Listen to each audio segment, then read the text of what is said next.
Bonjour à toutes et à tous et merci de votre très belle fidélité. Jésus ressuscitait, marchait avec eux, mais leurs yeux étaient empêchés de le reconnaître. Avec les disciples d'Emmaüs, apprenons à passer des yeux empêchés aux yeux libérés.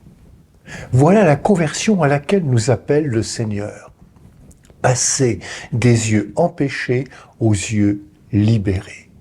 Apprendre le regard de la foi.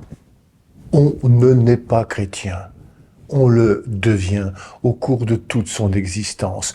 On le devient en reconnaissant pas à pas le Seigneur présent sur nos routes humaines, aussi chaotiques soient-elles.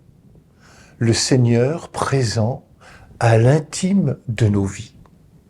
On devient chrétien quand on peut dire, comme saint Augustin, « Tu étais au-dedans de moi et moi, j'étais au-dehors.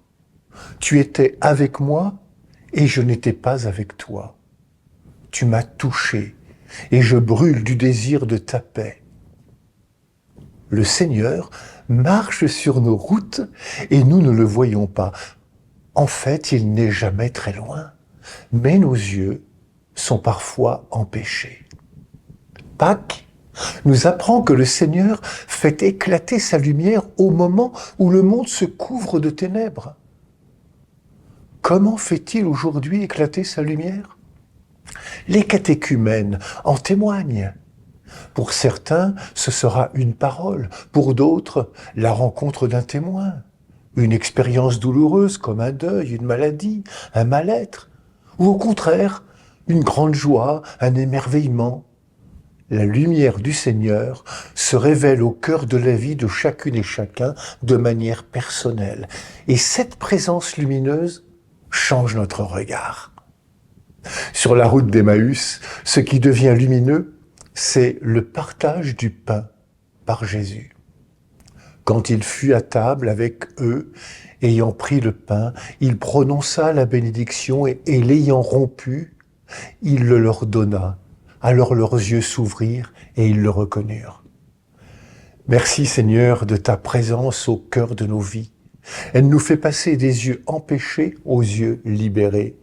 Et c'est la joie de croire qui prend naissance. Oui, le récit des disciples d'Emmaüs, c'est notre histoire à nous.